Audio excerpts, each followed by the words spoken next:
Assalamualaikum warahmatullahi wabarakatuh. Pada kesempatan ini, saya akan menjelaskan hasil praktikum tugas 3 basis data, yaitu praktikum transaksi dan praktikum basis data terdistribusi. Saya Vita Nurul Fatia, NIM 05597435, Prodi Sains Data, Universitas Terbuka. Pada praktikum transaksi akan kita lakukan beberapa perintah, yaitu commit, rollback, checkpoint, dan trigger.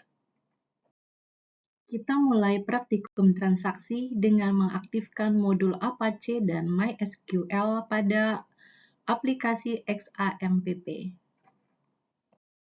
Berikutnya kita akan membuka web browser untuk masuk ke alamat URL localhost phpMyAdmin. Untuk dapat melakukan transaksi, basis data MySQL harus didukung oleh storage engine InnoDB. Dari tabel database rumah sakit, kita lihat bahwa tabel ini atau basis data ini sudah didukung oleh storage engine InnoDB. Slide ini menunjukkan bahwa kita akan melakukan pembuatan store procedure, yaitu objek rutin yang disimpan pada basis data MySQL dan dapat menggantikan sekumpulan perintah yang sering digunakan. Slide ini menunjukkan cara membuat rutin yang baru dengan mengisikan data, memasukkan perintah, dan kemudian klik Go. Jika berhasil, maka akan bertambah satu buah store procedure pada rutin. Untuk menjalankan transaksi 1, kita bisa pilih menu SQL, kemudian memasukkan perintah call transaksi 1. ID pasien 6 yang sudah tampil ke layar pada transaksi 1 tidak akan masuk ke dalam tabel pasien, karena transaksi 1 tersebut tidak melakukan commit. Kita membuat rutin baru transaksi 2 dengan menambahkan perintah commit.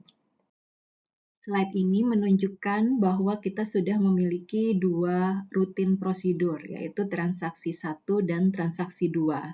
Karena transaksi 2 memiliki perintah commit, maka pada tabel kita sudah ada penambahan data baru, yaitu Tito. Selanjutnya kita membuat transaksi rutin yang ketiga untuk melakukan praktek rollback.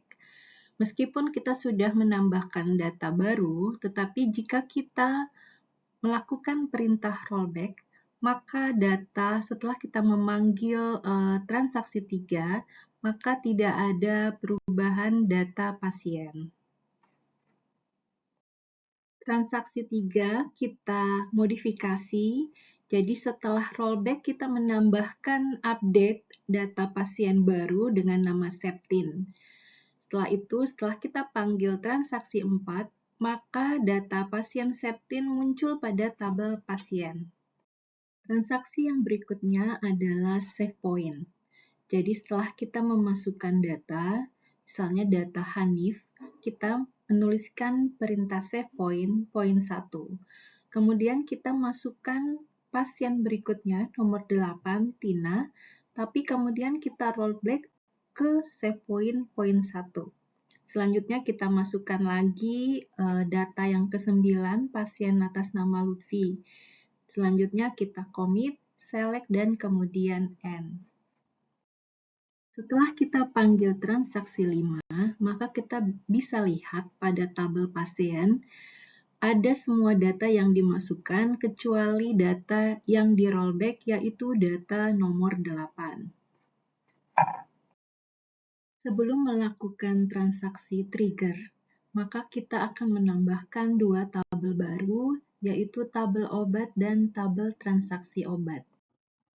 Selanjutnya kita hubungkan tabel obat dengan tabel transaksi obat dan dihubungkan juga tabel transaksi obat dengan tabel pasien. Slide ini menunjukkan kita membuat tabel obat dengan mengisikan 3 data, yaitu ID obat 1, 2, dan 3, kode obat, nama obat, harga, termasuk juga stoknya. Kita perhatikan di sini sebelum trigger ada stok 10, 20, dan 5. Pada slide ini, kita melakukan praktek membuat perintah trigger baru, yaitu dengan mengupdate stok yang ada pada obat. Selanjutnya, kita mengisi tabel transaksi obat, yaitu dari pasien atas nama Joko dengan ID obat A002 dan jumlah obat sebanyak 5. Dari pembelian pada transaksi obat sebelumnya, khususnya untuk kode obat A002 yang tadi dibeli sebanyak 5, maka kita lihat stok sudah berkurang. Yang tadinya 20, sekarang stok menjadi 15. Kita sudah melaksanakan praktikum transaksi yang dimulai dari commit, rollback, checkpoint atau save point, dan trigger. Berikutnya kita akan melakukan praktek basis data terdistribusi. Pada praktikum basis data terdistribusi, ada 3 hal yang akan kita lakukan. Yang pertama, praktikum menghubungkan komputer 1 Windows dan komputer 2 Ubuntu. Yang kedua adalah praktikum memasang aplikasi SAM pada komputer 2 atau Ubuntu. Dan yang ketiga adalah replikasi basis data dari komputer 1 Windows ke komputer 2 Ubuntu. Kita akan mulai praktikum yang pertama, yaitu menghubungkan komputer 1 Windows dan komputer 2 Ubuntu. Pertama, kita akan melihat IP address dari komputer 1 dan juga IP address dari komputer 2. Untuk komputer 1 Windows, IP address-nya adalah 192.168.56.1. Sedangkan IP address untuk komputer 2 Ubuntu adalah 192.168.0.122. Kita dapat melihat bahwa masing-masing komputer 1 dan komputer 2 telah terkoneksi dan bisa saling berkomunikasi satu sama lain. Kita akan melakukan praktikum yang kedua, yaitu memasang aplikasi XAMPP pada komputer 2 Ubuntu. Komputer yang digunakan untuk praktikum sudah memiliki aplikasi Ubuntu dan aplikasi XAMPP. Namun demikian, dapat kita lihat pada bagian downloads masih terdapat file yang dapat kita panggil dengan perintah sudo --manager strip linux strip x64 run. Setelah melakukan perintah tersebut, maka kita akan masuk pada aplikasi XAMPP. Setelah kita masuk, maka kita akan masuk ke Manage Servers, yaitu ada MySQL Database, Pro FTPD, dan Apache Web Services, dan kita start semuanya. Ini adalah praktikum yang ketiga, yaitu replikasi basis data dari komputer 1 Windows ke komputer 2 Ubuntu. Kita mulai dengan mengaktifkan aplikasi XAMPP pada Windows, yaitu mengaktifkan modul Apache dan modul MySQL. Kemudian kita masuk pada browser untuk masuk ke alamat localhost phpMyAdmin, kemudian kita masuk ke menu Replication. Kita pilih Primary Configuration dan kemudian kita pilih database rumah sakit. Selanjutnya kita copy paste file dari replication ke file my.ini di configuration MySQL XAMPP sebagaimana yang dapat kita lihat pada slide berikut ini. Setelah melakukan konfigurasi, kita bisa melihat status dari primary replication yang akan kita gunakan untuk replikasi antara komputer 1 dengan komputer 2. Berikutnya, kita akan menambahkan user accounts. Di sini kita tambahkan user account dengan nama Prodi SD dan hostname-nya, alamatnya, beserta dengan password. Kita juga memberikan izin untuk replication client dan replication slave, serta require noun untuk bagian SSL. Kita bisa lihat user account yang sudah ditambahkan, yaitu Prodi SD dengan global privileges, replication slave, replication client.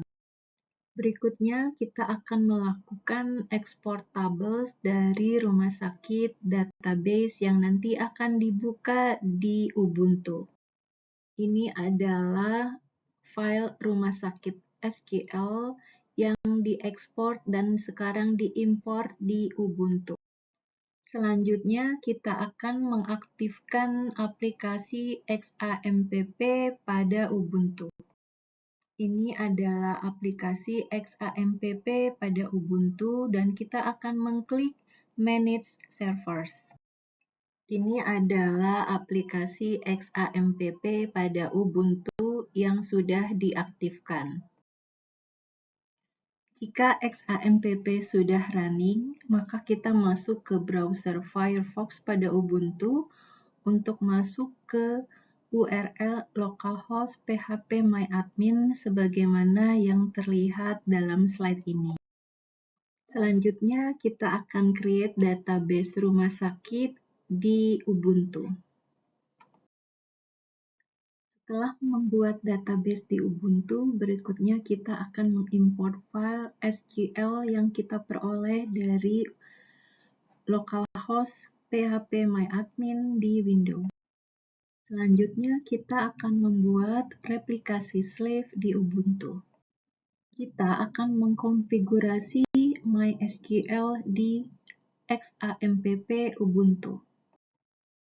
Kita akan mengkonfigurasi file my.cnf di MySQL Ubuntu. Ini adalah data server yang di-copy-paste ke file my.cnf di Ubuntu. Jika sudah selesai mengkonfigurasi replikasi slave atau replika, maka akan ada warning tentang error pada konfigurasi. Setelah selesai mengkonfigurasi slave pada MariaDB, maka kita akan bisa melihat status dari slave atau replika. Konfigurasi slave berhasil jika slave IO running dan slave SQL running sudah memiliki tanda yes. Kita akan menguji replikasi pada tabel obat. Pada Ubuntu, kita lihat tabel obat sudah sama dengan tabel obat pada Windows. Pada Windows, kita akan melakukan penambahan pada tabel obat. Pada komputer 1 Windows, tabel obat sudah berisi 5 data. Kita lihat tabel obat pada komputer 2 Ubuntu juga sudah berisi 5 data. Demikianlah hasil praktikum tugas 3 mata kuliah basis data di Universitas Terbuka. Terima kasih banyak atas perhatiannya. Mohon maaf atas segala kekurangan. Dari praktikum ini ada pelajaran berharga buat saya dalam memahami mata kuliah basis data. Terima kasih banyak.